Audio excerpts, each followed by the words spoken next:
आज मैं आपके सामने एक ऐसी कंपनी के बारे में बात करूंगा जो कि अपने टॉप से आज की डेट में 30-40% के डिक्लाइन पे बैठी हुई है और कंपनी के इस टाइम बैलेंस शीट के अंदर 2200 करोड़ से ऊपर का कैश पड़ा हुआ है। नेट कैश पे कंपनी बैठी हुई है। ये कंपनी का बिजनेस मॉडल क्या है, पहले तो बताने से पहले कंपनी का नाम सुनिए, महाराष्ट्र सीमलेस। कंपनी आज की डेट में अपने ऑयल एंड गैस सेक्टर के अंदर एक कमेंडेबल मार्केट शेयर लेके बैठी हुई है और इनके की कस्टमर्स हैं हमारे ऑयल इंडिया और ओएनजीसी। आप ये सोचिए कि ऑयल इंडिया और ओएनजीसी की रिक्वायरमेंट क्या होती है।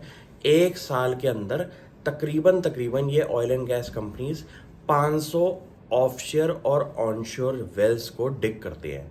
उसमें से एक वेल को डिग करने के लिए 200 मीटर की एक पाइप लगती है और आप ये हिसाब लगाइए कि 500 वेल अगर एक साल में ये कंपनियां डिग कर रही हैं तो उसके अंदर आपकी 1 लाख मीटर से ज़्यादा की मार्केट शेयर बन गया इस पूरी मार्केट का।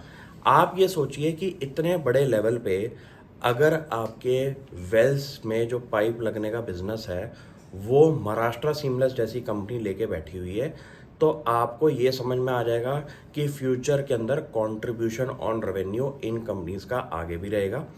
दूसरी चीज़ क्या है कि कंपनी के पास एग्जिस्टिंग जो पाइपलाइन के अंदर आपकी चीज़ें लगती हैं जो कि एग्जिस्टिंग ऑयल रिफाइनरीज है, वहाँ पे भी इनकी पाइप्स की रिक्वायरमेंट है। तीसरी इंपॉर्टेंट चीज़ क्या है कि सिटी गैस डिस्ट्रीब्यूशन के अंदर जो आपकी पाइपलाइन वाला काम है वो भी महाराष्ट्र सीमलेस के पास है।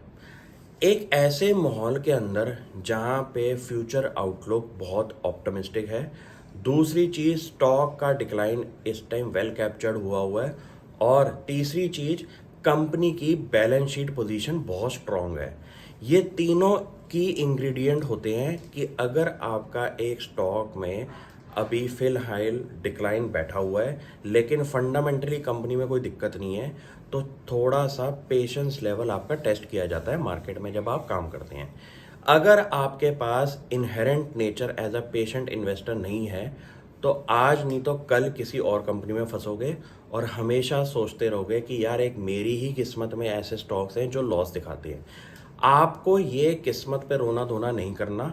आपको सिर्फ उन्हीं कंपनीज में काम करना है जो आपको पहली बात तो समझ आनी चाहिए। दूसरी चीज़, अगर कंपनी स्ट्रक्चरली अपने टॉप से इतनी बड़ी डिक्लाइन दे के बैठी हुई है, उसके रीज़न को समझने के लिए आप थोड़ी सी मेहनत करें, जिसको सेल्फ स्टडी कहते हैं।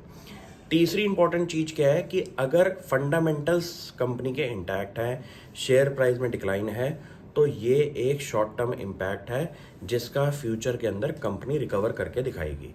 तो पेशेंटली ऐसी चीज़ों पे आपको काम करना है, क्योंकि मेंटली अगर स्ट्रांग नहीं होगे अपनी कंपनीज को लेके, हमेशा प्रॉब्लम में रहोगे कि यार अनकंफर्टेबल करा हुआ है, पोजीशन लेके बैठा हुआ हूँ। Thank you.